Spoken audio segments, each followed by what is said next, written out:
Sing the wondrous love of Jesus, sing his mercy and his grace.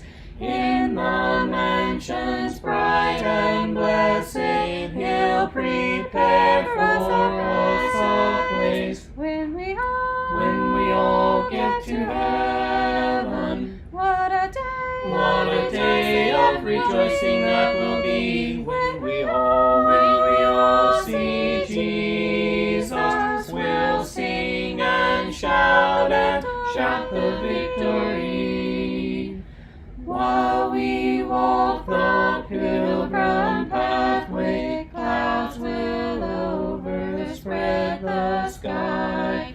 But when traveling days are over, not a shadow, not a sigh. When we all get to heaven, what a day of rejoicing that will be. When we all see Jesus. Verses 17, 18, and 19, the last three verses of chapter 5. Now, if a person sins and does any of the things which the Lord has commanded not to be done. I'm going to stop there for a moment. When we get finished discussing this chapter, I'm going to revisit that phrase, and we're going to talk for a few minutes about some things that come to my mind, at least, when I read things like that. If a person sins and does any of the things which the Lord has commanded not to be done, though he was unaware, still he is guilty, and shall bear his punishment. He is then to bring the priest a ram without defect from the flock according to your valuation for a guilt offering. So the priest shall make atonement for him concerning his error in which he sinned unintentionally and did not know it, and it shall be forgiven him. It is a guilt offering. He was certainly guilty before the Lord. The most obvious thing to talk about here is that it says unintentionally over and over and over. And not only that, it also has a phrase of explanation. What do I mean by unintentional? He did not know it.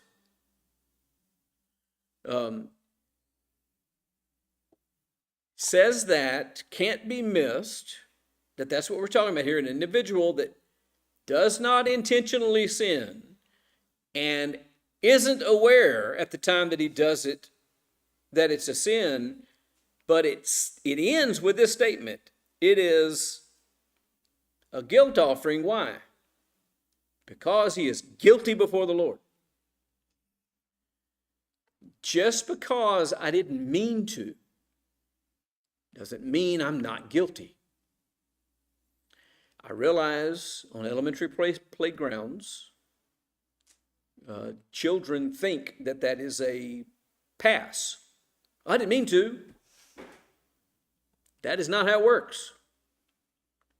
Guilt is guilt. And that is an important aspect of this. But here's my question. How can a person offer a guilt offering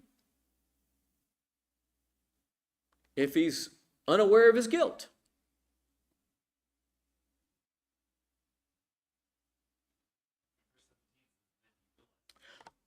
Then he realizes. So this is when this kicks in. Obviously, you can't respond when you don't realize your guilt.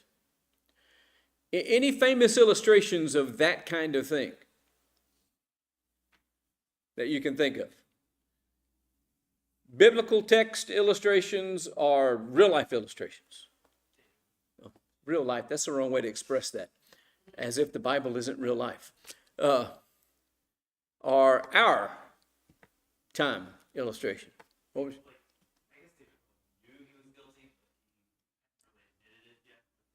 Yeah, that's one of them that I thought of immediately, and I would actually say that he probably did not know he was guilty, which gets into something very important. It wasn't that David didn't know that such things were wrong. David was blinded by his own desire, and that is what happens to us when we want to do something it is not guilty for me. When I look at someone else, I would say, hey, you shouldn't do that. That's wrong. But I don't do that to me. There's always some reason for me to do it. And we call that justification. We justify our behavior. We come up with some explanation that makes it okay in my circumstances. It's just not okay for you. I'll give you a real-time illustration of that. And my friends in the legal world and my friends in law enforcement are both going to dislike this illustration, but I really believe that this is a double standard that shouldn't exist. If the police are questioning you, it has been held that it's perfectly lawful for them to be deceptive. They can lie to you, trying to elicit information from you. That is okay. Is it okay for you to lie to the police? No. That's a whole different charge that can be added to what you've done if you are deceptive to the authorities when they are questioning you. They can lie to you, but you can't lie to them. They think it's okay in their circumstance because what they're doing and because the interest of gaining the information is so great, it's okay for them to be deceptive. That is going through a process and justifying in your mind why it's okay for you to do something that you would turn around and say is not okay for other people to do. So, I mean, it happens in day-to-day living all the time with us. Right. It's one of the first things we learn how to do.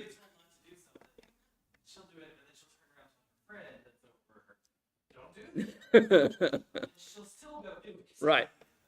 I mean, we do it. Let's see, we know, for instance, that you shouldn't speed. And we'll gripe when people are speeding, especially if we're walking in the neighborhood and they speed by us. Hey, slow down. What do you think? But if we're late for work, we don't always follow the speed limit. Because somehow or another, that extra 10 seconds is going to make it okay. So it doesn't make any sense to me. I mean, just take your time, get there alive, and you're there when you get there. But we justify it in our mind. I think Dave is an excellent example of that. I think there's lots of examples of that. What about Peter denying the Lord? At the time he was doing it, he wouldn't have thought that what he was doing was wrong. He would have felt justified. But what he was doing was wrong. And when he realized it, what did he do? He repented. He remembered what the Lord said. And he repented. That is what good, honest people do.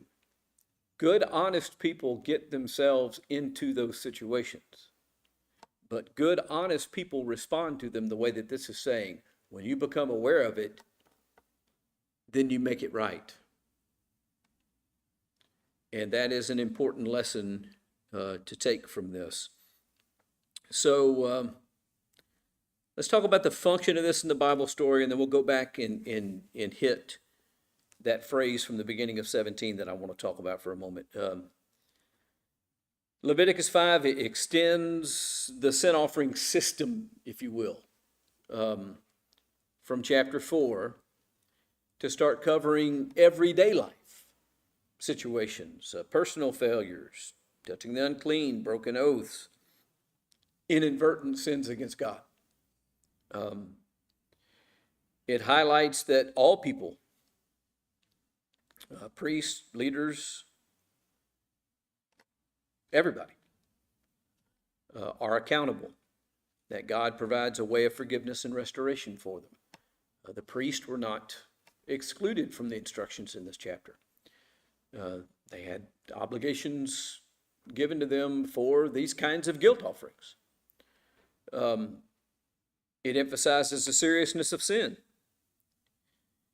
and emphasizes God's provision for atonement through his instructions. When God handed down this process, that was an exercise of God's grace. Not just having the process, but telling people about the process and their obligations within the process so that they could be restored to their relationship with him. That telling itself is the grace of God, which is exactly what Titus 2 is saying. The grace of God has appeared, teaching us to deny ungodliness and worldly desires and to live sensibly and righteously in the present age. It is this instructional thing is part of the extension of God's grace. And so when you're talking about God's law, you are talking about God's grace. And that's an important thing to pick up on, because there's so many people out there who want to set law against grace and say that what grace does is cover you when you break the law.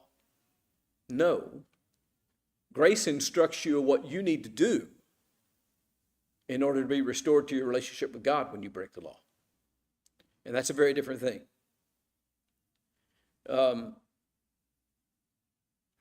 I don't know what to say if someone never became aware of their sin, whether or not they would meet their obligation and address their guilt. It doesn't read that way here. It says the person is guilty before the Lord, even though it was unintentional. If you stay in that situation, you stay guilty. I don't want to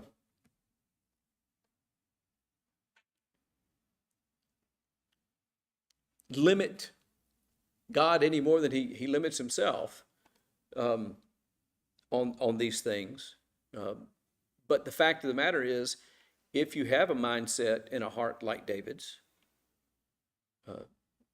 then when you're confronted with things, or you look in the mirror, as James would express it, you realize.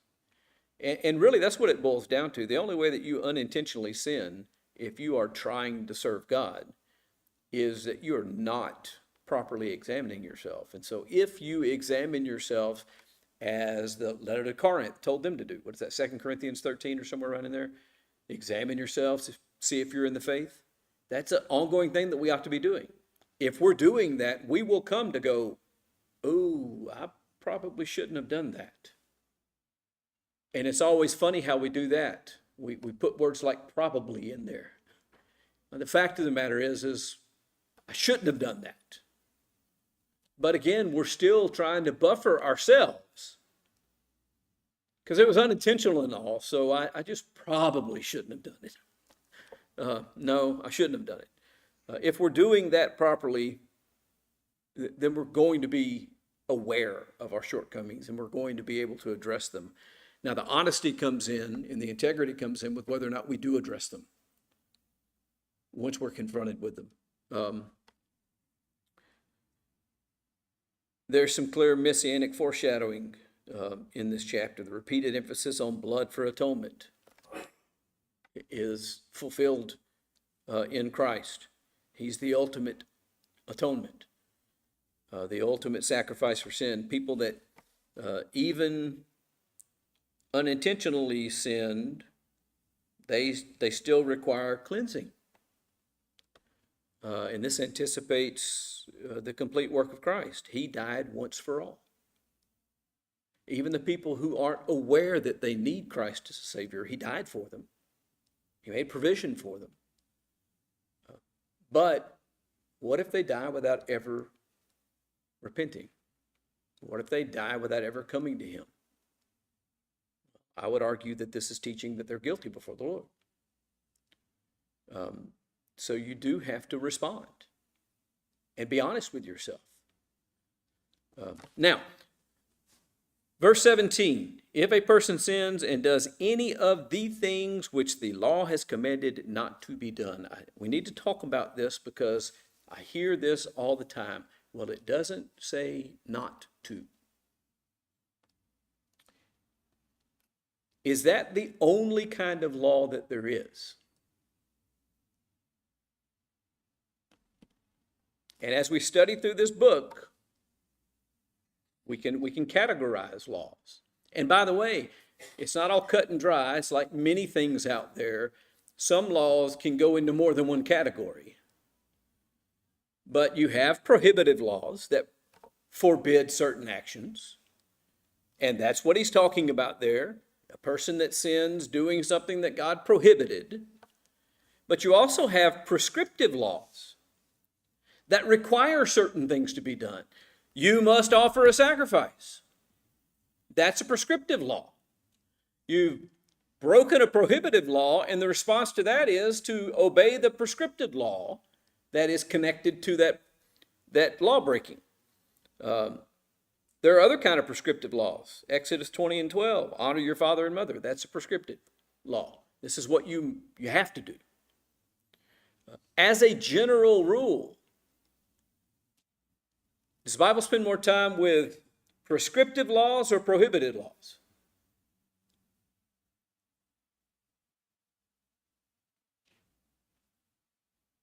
I'll give you a hint. The law library in the law firm was half as big as this auditorium. And the one at the law firm, at the office that we had in Beaumont, was probably twice as big as this auditorium. This is God's law. Human laws tend to concentrate on prohibitive laws, telling you what you're not allowed to do. If you have to enunciate every single thing that you're not allowed to do, the list gets really, really long. I would submit to you that God spends more time on prescriptive laws, telling us what we should do.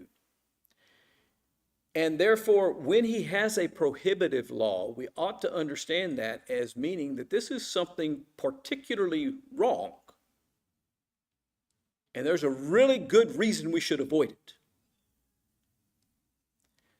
You have the general principle that we get visited, I think, in the book of Hebrews, where it talks about Christ coming from the tribe of Judah and being high priest, of which the law spake nothing concerning the priest, and it was making an argument as to how we knew that the law had changed. Because the law of Moses didn't say that priests couldn't be from Judah. It just prescribed that priests must come from Levi. So because he was a priest, but he came from the tribe of Judah, then he clearly wasn't a priest under the law of Moses. He's a different order of priest. And it goes on to make the argument that his order of priest is after that of Melchizedek. It's eternal. Anyway, so there's those two classes of law or types of law. Then there can be permissive laws. Permissive laws are things that allow certain actions under the defined condition. I hate using this as an example, but it's the one that immediately comes to mind. In Matthew 19, when Jesus is asked about divorce, and he explains that you shouldn't divorce. They then say, well, why then did Moses say, give her a certificate of divorce? And his answer is, because of the hardness of your heart, Moses permitted you. So under certain circumstances and for a certain period of time, they were permitted to do that. That's a permissive law. Don't have to do it, but under certain circumstances, you're allowed to do it. Then there's what we would call regulative laws. They govern how something should be done. Not whether or not it can be done, but if it's done, this is how it must be done. All of these laws that we've been looking at in Leviticus since chapter 1 are regulative laws.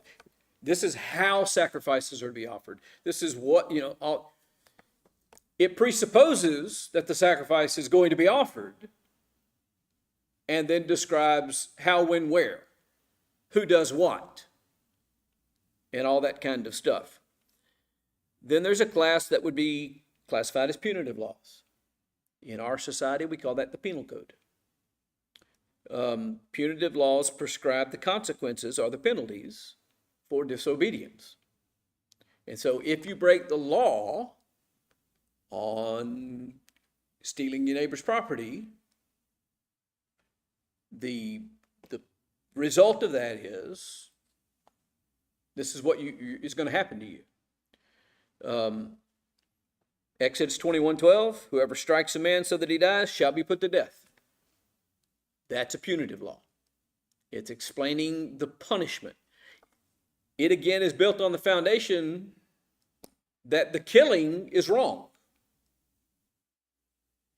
And so that unjustified killing then is given a punitive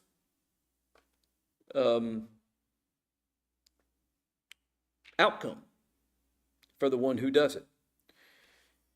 And the sixth form is restorative laws. They establish what must be done in order to make restitution and atonement. Remember I said sometimes laws are in more than one category? Okay, so these, which we've already said are regulative laws, are also restorative laws, especially when you talk about the sin offering or the atonement offering, because the point of those regulations is to restore.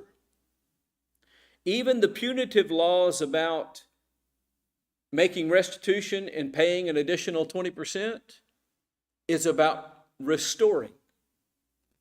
It's about setting things right between you and the person that you wronged, whether that be a human or whether that be God. It kind of depends on what the action is.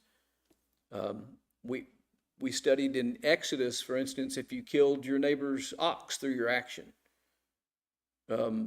you were obligated to supply an ox. Life for life.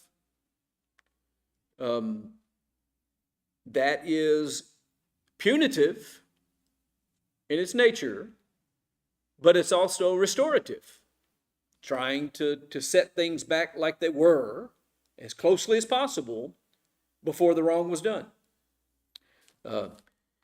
Restorative is extremely important because the only way that we can actually have a restored relationship with God is through the sacrifice of Jesus. It is impossible for us to be restored with God without the sacrifice of Jesus. So all of these restorative laws are reflective of the Messiah and what God is accomplishing through the Messiah, teaching us that restoration is part of the deal. And this is what's required in order for restoration. So understand that laws have lots of different types. And so you might want to keep it kind of in the back of your mind as we continue to go through this. Ask yourself, okay, what kind of a law is this? Is this a thou shalt not law? Is this a thou shall law? Is this a thou may law? Is this a if you did this, then you must do that kind of law? Or if you did this, then you must do that, and this is how you do it. And they're also tied together like that a lot of times. So you get a prohibitive law that's broken, and it's followed up with a punitive law that has a restorative purpose and a particular regulation about how to do it. And that applies to us as well. How can we be restored to our relationship with God? Well, by believing, by repenting, by confessing, by being baptized into the death of Christ to rise and walk in newness of life, by being born again.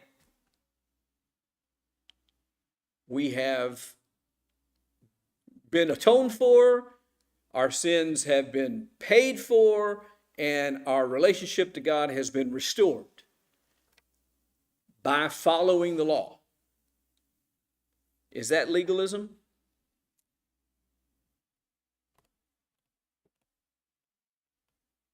Don't everybody answer at once. The answer is no, it's not legalism. You know what legalism is? To put an unreasonable amount of emphasis on the law. Legalism is not following the law.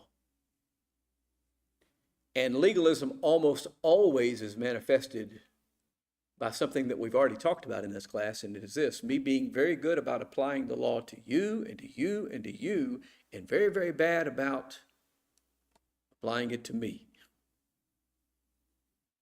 That is Phariseeism. Now, they were very careful about tithing mint and dill and cumin, the Lord said. But what were they doing? Ignoring the weightier matters of the law that tithing dill and mint and cumin were supposed to be teaching them. They were lost in the details. So don't mistake law keeping with legalism. Those are not the same thing. And don't let anybody out there say that law keeping is legalism. Being obedient is not legalism. Being obedient is respecting and honoring God and holding Him first, loving God with all of our heart, our soul, our mind, and then what flows from that? Loving your neighbor as yourself. All right, any questions or comments? Got about 5 minutes or so at this point. So we'll get into the opening of Leviticus 6 and at least introduce the idea. This is one of those places where, maybe a chapter break doesn't make a whole lot of sense to me.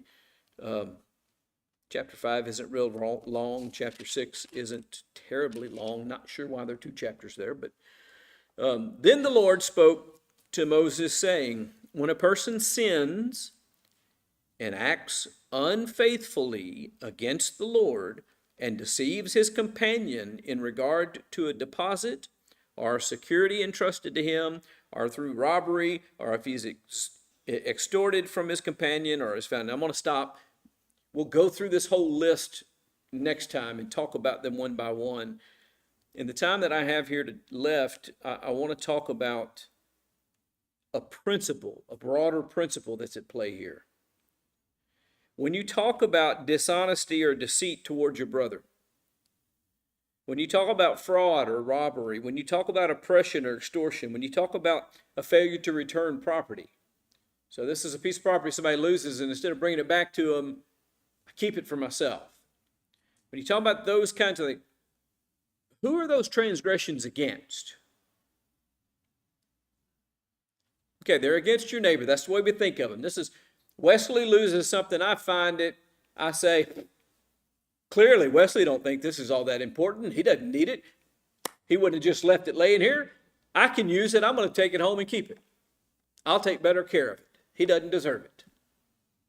And that's how people think. Usually it's with $100 bills, but that's another story. We think of that being me committing an act against Wesley. But I want you to notice what this text says. The Lord spoke to Moses, saying, when a person sins and acts unfaithfully against the Lord and deceives his companion, that sin is not against Wesley. That sin is against God. It is. But what's the more important relationship? You remember what David said when he was confronted with his sin with Bathsheba was, against thee and thee only have I sinned, when he spoke to God. David understood that his acts against Bathsheba and against her husband, and even I would argue against his nation by being the leader of the nation, acting in such an immoral way, that was a sin against the entire nation. But David understood that first and foremost that sin was against God. And that's exactly what this is saying. That my deceiving others is a sin against God. There is the inverse of this taught in the New Testament when Jesus said, when I was naked, you clothed me. When I was thirsty, you gave me something to drink. When I was hungry, you fed me. And they said, when? I don't remember seeing you naked and giving you clothes. I don't remember you being thirsty and giving you something to drink. And what was Jesus' response to that? When you did it to the least of these, my disciples, then you've done it to me. That's the inverse of this. Serving man is serving God. Now, that's not the only way we serve God. That's the mistake that Benjamin Franklin made. Benjamin Franklin made that the general mistake, if you read his autobiography, and if he was being honest in it, and he wasn't always known for his honesty, so there is that. But Benjamin Franklin believed that the highest form of service to God and the only form of service to God that we can really engage in as people is to just be right with the people that we come in contact with. His problem is thinking that that's the highest and only.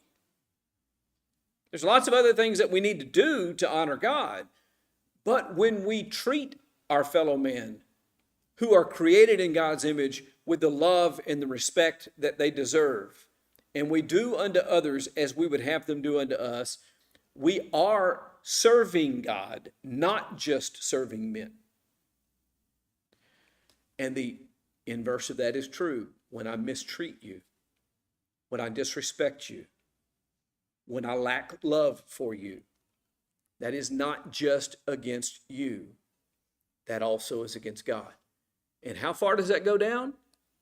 Well, when Jesus teaches us who our obligations are to, and we talked about this a couple of weeks ago in a Sunday morning lesson, I don't just have obligation to my parents. I don't just have obligation to my children. I don't just have obligation to my spouse. I don't just have obligation to my neighbors. I don't just have obligation to my fellow citizens in the nation. I have obligations even to my enemies and strangers. What if I don't treat an enemy or a stranger properly? What if I don't act honorably toward them? What I do against them, I do against God. It's an affront to God, whom they belong to. And so we have to keep that in mind. That is a very important lesson from this chapter, right at the outset of the book. I appreciate everybody's presence tonight. Good Lord willing, we will we'll look at the remainder of this chapter next week. Sing the wondrous love of Jesus, sing His mercy and His grace. In the mansions bright and blessed, He'll prepare for us a place. When we all get to heaven, what a day of rejoicing that will be when we all see Jesus. We'll sing and shout the victory.